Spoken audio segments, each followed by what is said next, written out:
નમસ્કાર મિત્રો અત્યારના સૌથી મોટા સમાચારની વાત કરીશું દમણનો દરિયો મિત્રો તોફાની થયો છે। અમાસની ભરતીએ તે તોફાની બન્યો હતો। 15 ફૂટ જેટલા ઊંચા મોજા ઉછાળ્યા હતા અને તમે જોઈ શકો છો કે દરિયા કિનારાના વિસ્તારોની હાલત કેવી છે। ત્યારે મિત્રો આગળ સમાચારમાં વધીશું તો વલસાડના કપરાડામાં દીપડાના ચામડાનો મોટો વેપલો સામે આવ્યો છે, જેમાં 3 વ્યક્તિઓની મિત્રો ધરપકડ પણ કરવામાં આવી છે।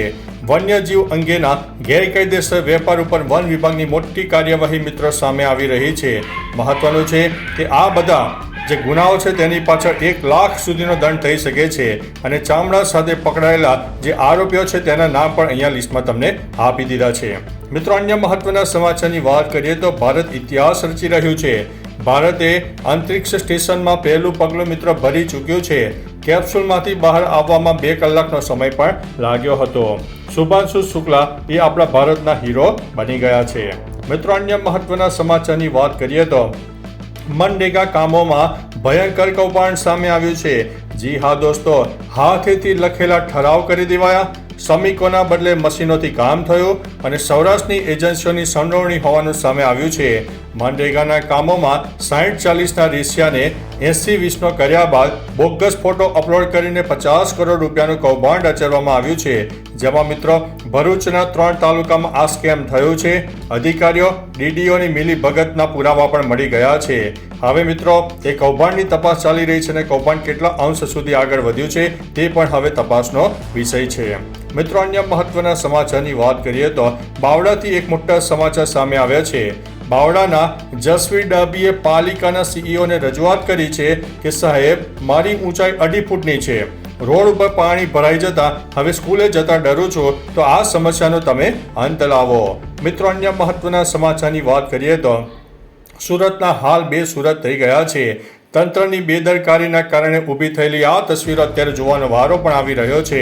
સુરતમાં સતત 3જા દિવસે પણ ખાડીપુરનું પાણી જોવા મળ્યું હતું। 2 ગર્ભવતી મહિલાનું રેસ્ક્યુ પણ કરવાની ફરજ પડી હતી। સ્કૂલ બસ ફસાઈ ગઈ હતી।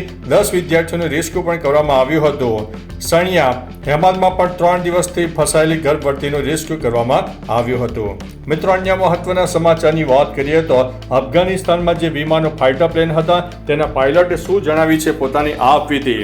અફઘાનિસ્તાનમાં 44 કલાકના લાંબા મિશનમાં સામેલ પાયલટ મેલવીને પોતાના અનુભવો મિત્રો વર્ણવ્યા છે, જેમાં B-2 બોમ્બરના પાયલટે કહ્યું છે કે મિશન દરમિયાન ભૂખથી બચવા માટે અને ધ્યાન કેન્દ્રિત રાખવા માટે ખાસ દવા અને દર કલાકે 1 બોટલ પાણી પીવું જરૂરી હોય છે। ઊંઘ, ભૂખ અને ભય દરેક સ્તરે શરીરને નિયંત્રિત કરવાનું સૌથી મોટું મિશન આમાં જોવા મળતું હોય છે। મિત્રો અન્ય મહત્વના સમાચારની વાત કરીએ તો પાકિસ્તાન માટે મિત્રો જાસૂસી કરવા બદલ નૌકાદળના કર્મચારીની ધરપકડ કરવામાં આવી છે, જેમાં ખાસ કરીને તો 50,000 રૂપિયા માટે ઓપરેશન સિંધુની તેણે જાણકારી પણ આપી દીધી હતી। મિત્રો અન્ય મહત્વના સમાચારની વાત કરીએ તો ઈરાનથી સૌથી મોટા અને અગત્યના સમાચાર સામે આવ્યા છે। ઈરાનમાં પાણી અને વીજળીની અછત જોવા મળી છે, પણ પોલીસ તો બુરખો ન પહેરવા બદલ લાઠીઓ પણ વરસાવી રહી છે। વિદ્યાર્થીની અને મહિલાઓમાં ખોફ થઈ ગયો છે। સરકાર હવે વધુ કડક વલણ કરશે તેવી પણ માન્યતા સામે આવી રહી છે। મિત્રો અન્ય મહત્વના સમાચારની વાત કરીએ તો ખોખરામાં ખાનગી સ્કીમના બેઝમેન્ટ માટે કરાયેલા ખોદકામથી 1 ટક સમાઈ જાય એટલો મોટો વિશાળ ભૂવો પડ્યો છે। જી હા દોસ્તો, સાઇટ માલિકની રજા ચિઠ્ઠી રદ। ગત વર્ષે સેલામાં પણ આવો મહાકાય ભૂવો પડ્યો હતો અને અત્યારે જીવનું જોખમ પણ સામે દેખાઈ રહ્યું છે।